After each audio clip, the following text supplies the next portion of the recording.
Diyos maray na hapon po, brothers and sisters in Christ. Ngunyan pong hapon, igwa kitang teaching para sa Family Hour of Holiness. Ngunyan na para sa bulan na Agosto.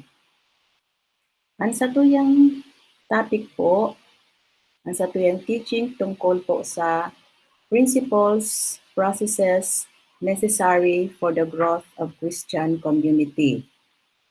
Mga proseso po kung paano magdakula o magtalubo ang sarong Christian community. Igwa po na 5 principles para magtalubo ang sarong Christian community. Ang inot pong principle, iyan, principle of participation. Sabi digdi, in a Christian community, every committed member has a definite role and corresponding responsibilities, as well as specific functions of a service toward the total welfare of the whole community. It cannot admit passive bystanders into community life. Participation is based on a personal commitment of every member to one another in the love of Christ. In other words, everyone agrees to love and to affirm one another in love. Everyone is concerned for the other love, and because of this concern, everyone is available to others as to time, talent, treasure, as well as in prayer, in order to be more of service to the community. Participation, therefore, entails affirmation of and availability to one another. So, ang saro po na covenanted member, may mga roles and responsibilities na dapat ibuhon. Lalo na po kung committed member siya. Aro po sa tuya sa BBCC, pag kita sarong covenanted member, igwa po kitang mga gigibuhon na roles and responsibilities. Ang inot pong na kayo po na magpartisipar. Ini para sa karahayan kang gabos na o sa bilog na komunidad. Kaipuhan niya na magpartisipar asin magkooperar sa mga activities. Sa paagi kaini, napapahiling ang pagkamuot sa mahal na Diyos. Kaipuhan man na itao ang oras, talento, kayamanan, asin ipagpamibi ang mga kamiyembro. So kung saro po kitang covenanted member, kaipuhan po gibuhunta ang sa tuyang mga responsibilities. Dahil po kita pwede na mag-intra lang sa sarong komunidad, tapos dahil na kita magpapartisipar. Yaon po ang pagpartisipar. Kung kinakaipuhan ang serbisyo, bulanos iyan na itatao. Sa pagpartisipar, mahihiling ang pagiging available kung sa ina kaipuhan, yaong ka sa pagtao kaini. So maliwanag po na ang primerong gigibuhon kan sarong miyembro sa sarong community, kaipuan na magpartisipar. Ang ikaduha pong principle, iyon po ang principle of accountability. In a Christian community, every member is responsible for and accountable to one another, and also especially to the one entrusted with pastoral responsibility over the community. It is because they care for one another and in love and humility submits to one another. Accountability entails a person's openness to the others in the community and revealing his/her new goals and hopes for growth. In order to solicit their support for him, in these goals. In this way, this gives the others, especially these with pastoral responsibility, to hold him accountable for whatever happens afterwards. The person has to give an account of his life and conduct to those who responsibly give their concern and take care of their progress in Christian life. So, ang kada miyembro po kan sarong community igwang responsibility sa labang saro. So, halimbawa, naglaog ka sa sarong community, you are responsible for others, for your co-members. Halimbawa sa satuyang community, ang VVCC, ang mga parent may responsibilidad sa mga miyembro.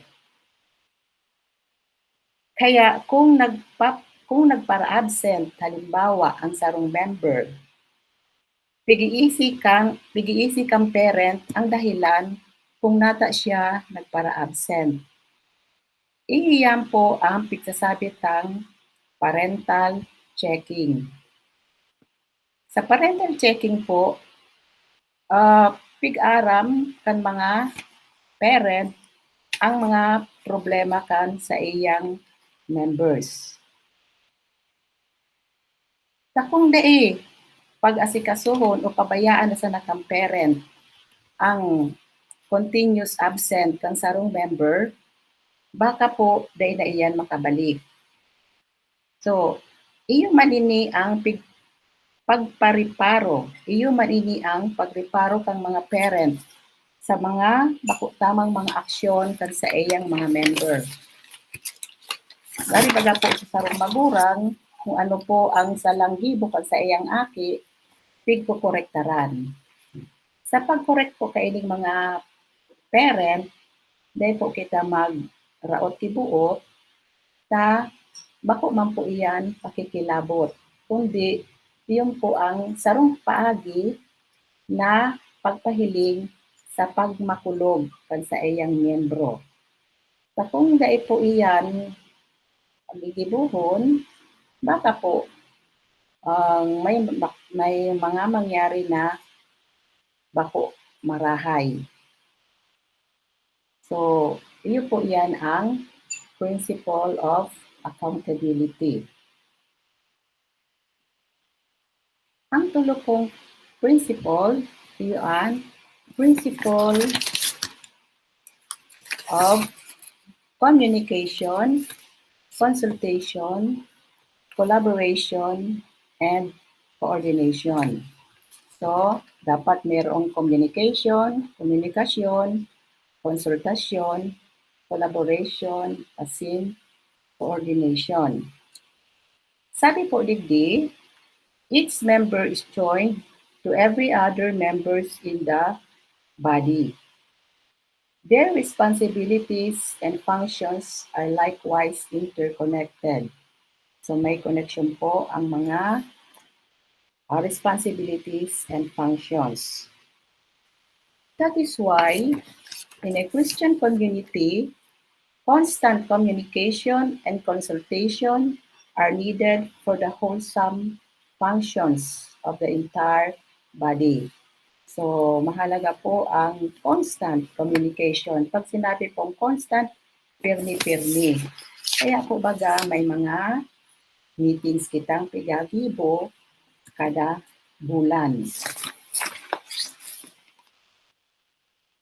Communication among members is sincere, honest, and at the same time confidential, founded on trust, respect, and love for one another. So pag sinabi pong confidential, sikreto po iyan. Kung ano po ang pinag-urunan sa sarong kwarto, dahil po iyan makakaluwas. Self-disclosure and responsible feedback are constants in this network of communication within the community. Counsel and advice are normally sought whenever there is a need. Leaders oftentimes ought to consult the members in matters that concern them. In this way, their collaboration in the task of building their community, as well as in the mission of the community to the outside would easily be expected. The community leadership has also to ensure that all the members and group works and move in coordination with one another for the common good. So, sa sarong komunidad, dapat po pirming igwang communication, as in konsultasyon para ini magtalubo. Sabi ko po kasubago na dapat nga igwa pong meeting. Kada aron po sa tuya, pwede po kitang may meeting bulan-bulan para po maaraman kung ano man ang problema kan sa tuyang mga members o sa satuyang community. Tapos matatawang po yaning solusyon. Kung igwang problema, pwedeng maghagad ng tabang asin. Kung napupurisawan, pwede man maghagad ng advice. So, dahil po kita masupog sa satuyang community, kung ito kitang problema, pwede po yan na i-open ka sa satuyang mga parents o sa mga elders. Para po matabangan kita, tapos matawan man kitang advice. Sa paagi po kaiyan, pagiging magian ang satuyang mga dinadarang problema. Dahil sa sarong komunidad, dapat igwang pagkamuot sa lambang saro. Kung ano man ang napag-urunan dapat maging confidential, dahil ipang-istorya sa iba, dahil ipag-chismis. Kaya po, dahil po kita matakot na sabihin ang sa tuyang problema, haramta naman iyan na confidential iyan, dahil naman po iyan luluwas. Kaya po baka siguro nag-hesitate sinda na magsabi kang problema, na baka sabihin na baka ngaya ipang-istoryan sa ko yung problema. Dahil man po iyan, pwede sa sarong community. Para magkaigwa ng tiwala, respeto, asin pagkamuot ang mga miyembro. So kung ipagpag-istorya ang mga problema kan sarong member sa iba o nakakaluwas, siyempre po, dahil na po magkakaigwa ng tiwala ang mga members. Pwede po na maghali na iyan sa community, sabi, sa imbis nang yatabangan ako, para pang istorya pangyayari ako. So, dahil na po yan sa tuya, yan sa community. So, number 4. Ang pang-apat pong principle, iyo ang principle of transparency. The principle of transparency sa Christian community means the openness of a person to the rest of the community, especially to those closest to him or in a small group, to whom thoughts and feelings, struggles and hopes, joy and pains are trustingly disclosed. Honesty and confidentiality are expected in these disclosures. It means also that policies, decisions, plans of action, activities undertaken in and by the community are open to scrutiny and when it is for the common good.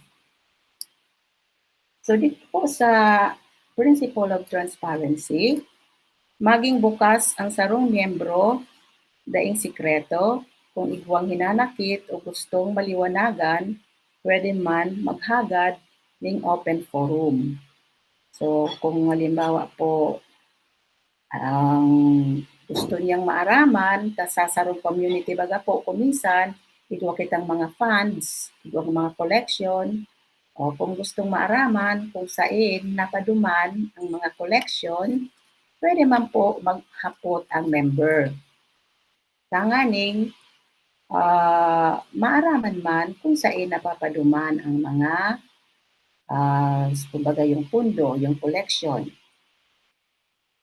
Sa simbahan nga ni baga po, bako po igwang pagtataram ang padi ang pagkatapos ng mass, nagsasabi na sa mga nakolekta, pagpapaaram sa public, sa parishioners, kung piraso na kolekta, tapos kung ano man ang sa indang mga projects. Kung may disgusto man sa sarong miyembro, pwede man maghagad tabang sa elders para mapag-urunan asin magkaaregluhan. Tanganing dai na magdakula ang tubok. So yun po ang transparency. Kumbaga po, malinaw na malinaw. Lalo na po sa mga financial aspects. Kasi siyempre ang iba, hindi mo man mawawaraan ang mga pagdududa. So para po mawara ang mga pagdududa, kay kuwan po magkaoning mga report kung ano man ang mga dapat maaraman kang mga members. At ini na po ang panglima, tapos last na principle, kung paano magtalubo ang sarong Christian community. Ang panglima pong principle, ini ang principle of subsidiarity.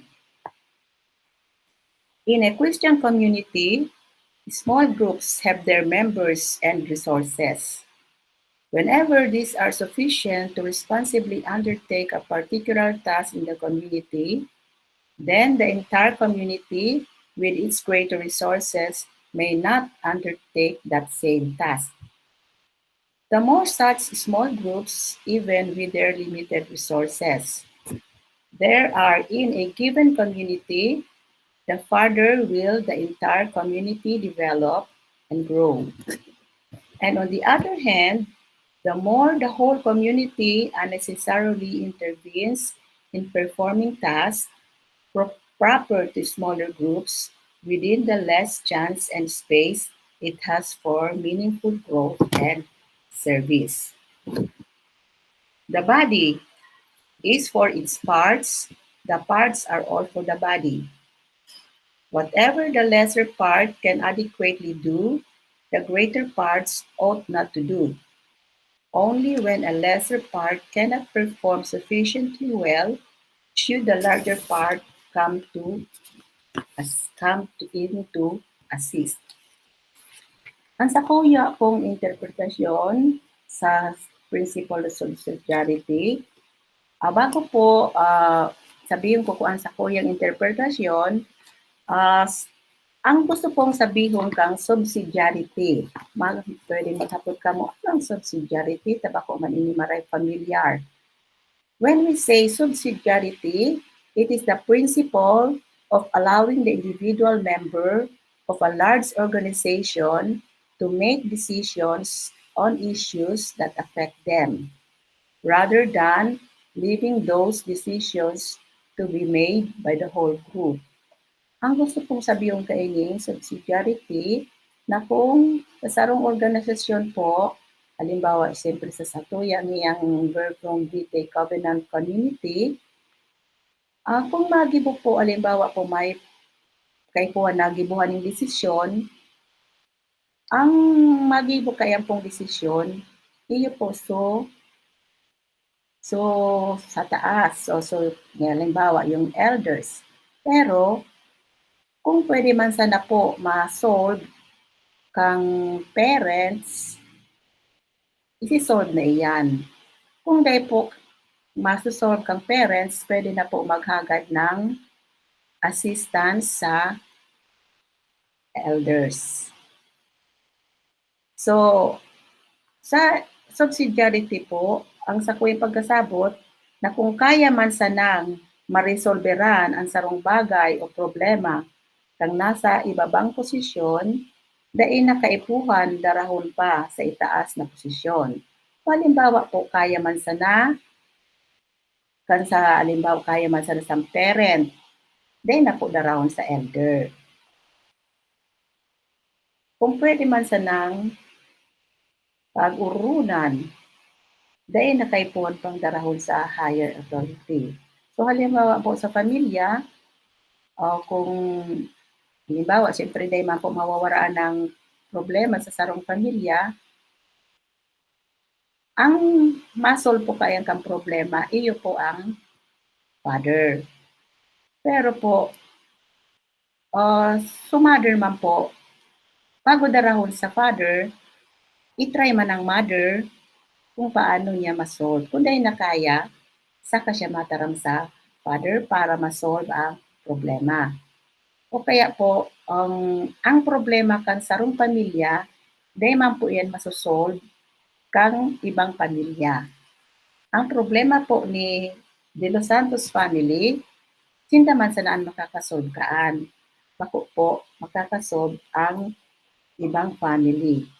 Halimbawa, si De La Cruz family. So gustong sabihin, so family by family po ang makakasolve ka iyan. So, yun po iyan ang principle of subsidiarity. So, yan po ang teaching tangon yan para sa bulan na Agosto. Sana po ang nasabutan nindo at saka na salamat po sa indong pagdangog. Good day and God bless. Thank you very much.